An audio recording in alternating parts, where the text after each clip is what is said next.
right, so tell me, where are you from? I am from Jacksonville, Florida. How did football make its way into your life? I saw my dad love football so much growing up. Mm-hmm. And, when you're a kid, you kind of idolize your dad, see him as a hero. Right. So you kind of want to do the same things he did and stuff. And did you go to a high school where football was a big deal, or? Yes. I went to the bowl school, which is when you go to school there, you're sold that the whole opportunity to go to a Division I school and play at a higher level. What was it about Wake Forest? We had a huge pipeline to Wake Forest from my high school. I feel like you're at home. And it was a lot like my high school.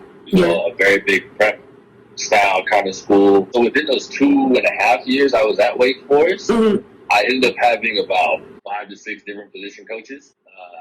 So I think I got to a point where I was fed up, and then the last guy that came in, him and I kind of butt heads. It wasn't a good fit. Got a call from the head coach at Charlotte saying they had a scholarship waiting for me, and that the head coach there was my first position coach at Wake Forest. It was a startup program, but full scholarship. They already have a room and board waiting for me. Packed up my stuff, and I left to go to Charlotte. I knew it was going to be a very uphill battle because none of the scouts really knew about school. So were you disappointed though when you weren't drafted? Yeah. It was a big disappointment. My agent had thrown a draft party for us, because it was me and another guy that were in the same class and we were with the same agent. Uh-huh. He threw a draft party for us.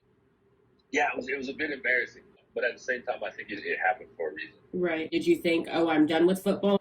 It literally took 2 days until I got a phone call figuring out where I was going to go try out at. So I chose the Jacksonville Jaguars because I knew they drafted a safety that year, but also the safeties ahead of me were getting a little bit older and had the best chance to probably make a team. I got lucky.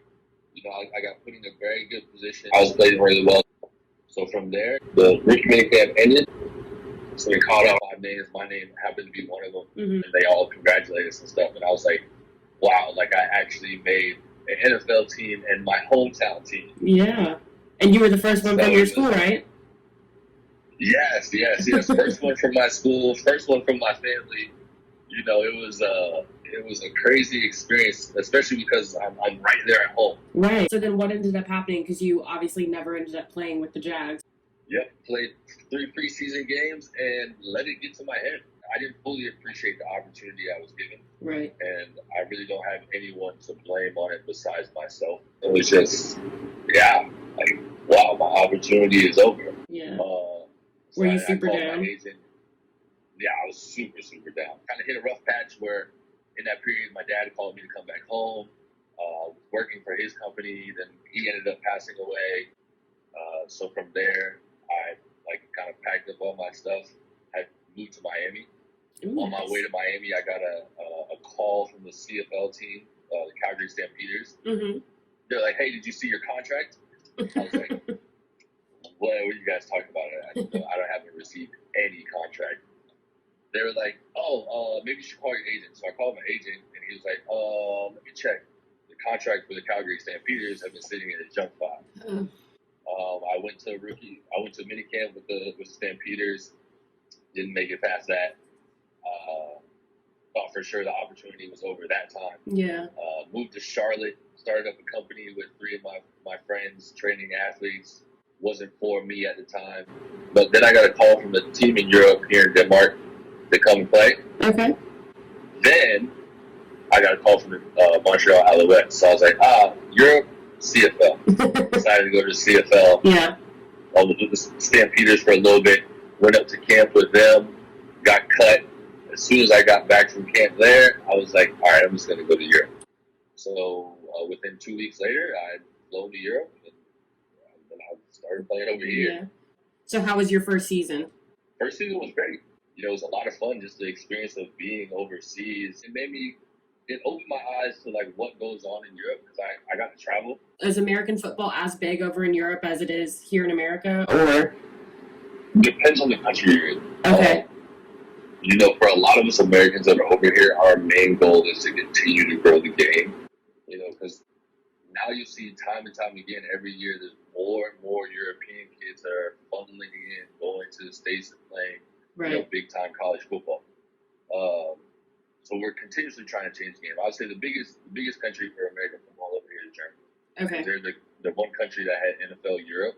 And that's a team you're going to be playing for this coming season, right? The Frankfurt Universe? So I was going to play for Frankfurt in 2020, but obviously coronavirus messed everything up. So 2021, I am going to play for the Frankfurt Universe. Number 4 team in Europe, number 3 in the GFL. So I'm pretty excited. So tell me a little bit about DC9 Fit, because you talked about starting a company in North Carolina, but it wasn't really for you at the time. So what made you decide to do that now? My first year in Europe, I had waited way too long to try to start it again. Then I ended up going to Poland. Again, think I'm going to try to start something up.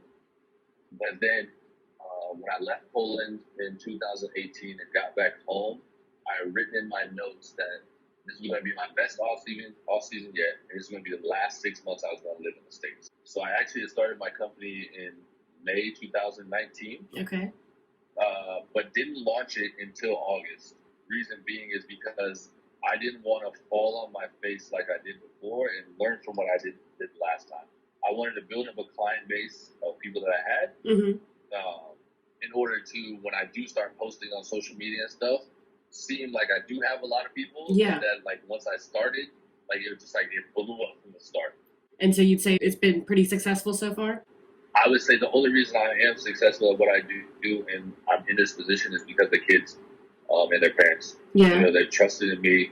They bought into the process, and they follow and listen to what I say, and go full in on it. Yeah. If it wasn't for the kids or this opportunity, I wouldn't be here or be able to do what I'm doing.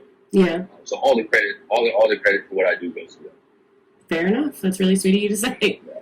What would you say inspired you to want to start DC9 Fit? Like, why did you want to start training younger kids? I've always had a passion of working with the youth. Football isn't going to be forever for me. Right. So I need to turn around and give it back and so to make sure that the game continues to grow and continues to move forward. So when I came over here first year in 2017 and just saw the way the kids were training, saw that it needed a big change.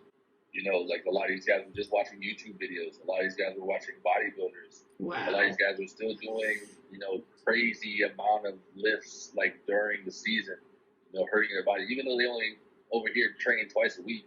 But yeah, so that's why I started DC9 Fit, to kind of give these kids an equal opportunity at training and a voice for them to give them the chance to go to the States. Well, now just kind of digressing from football, what did you think when you heard about the brutal murder of George Floyd? Hearing about it, it was kind of like, oh,